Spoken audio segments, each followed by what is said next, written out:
మనకు ఈ Saroor Nagar tank bund is a major important tank bund for like హైదరాబాద్లో మనకు ట్యాంక్ బండ్ ఎట్లానో మనకు ఇక్కడ కూడా అటువంటి ఇంపార్టెంట్ కాబట్టి అన్ని డిపార్ట్మెంట్ కోఆర్డినేట్ చేసి మనకు ఇప్పుడు 8 ట్రైన్స్ ఇక్కడ ఉంటాయి ఫైనల్ డే వరకు. ప్రస్తుతానికి 3 ట్రైన్స్ ఏర్పాటు చేయడం జరిగింది. 55 CCTV కెమెరాస్ ఇక్కడ ఇన్స్టాల్ చేయడం సో దట్ ఎంటైర్ ఏరియాను మానిటర్ చేయడానికి దానికి బెటర్ సర్వీస్ డెలివరీ కోసం చేశాం. మాకు మ్యాన్ ప్యాక్స్ కూడా మా కంట్రోల్ రూమ్లో ఇప్పుడే టెస్ట్ చేయడం జరిగింది. అన్ని పర్ఫెక్ట్ కండిషన్లో పనిచేస్తున్నాయి.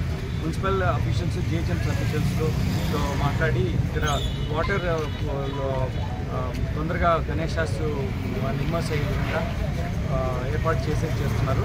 ఎలక్ట్రిసిటీ డిపార్ట్మెంట్ కూడా చూసి వాళ్ళతో కూడా మాట్లాడి కరెక్ట్ ఎలక్ట్రిక్ కనెక్టివిటీ ఉంటుంది, వైర్ లేకుండా ఉండే ప్రమాదం లేకుండా విధంగా చర్యలు తీసుకుంటాం. అడిషనల్గా జిహెచ్ఎంసీ సహకారంతో ఎక్కువగా బ్యారికేడింగ్ చేయడం జరిగింది. దీనివల్ల ప్రజలకు బెటర్ వ్యూవింగ్ ఉంటుంది, తర్వాత ఆర్డర్లీ సిచ్యువేషన్ క్రియేట్ అవుతుంది కాబట్టి అది చేస్తున్నాం.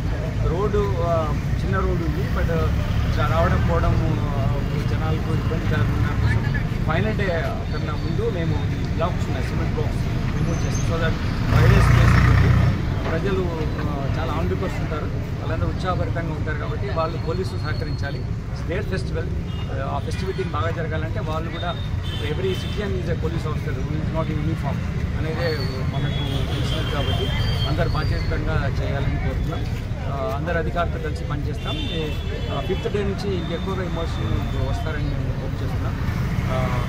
ఇంటర్ డిపార్ట్మెంట్ కోఆర్డినేషన్ కంటిన్యూస్గా ఉంటుంది.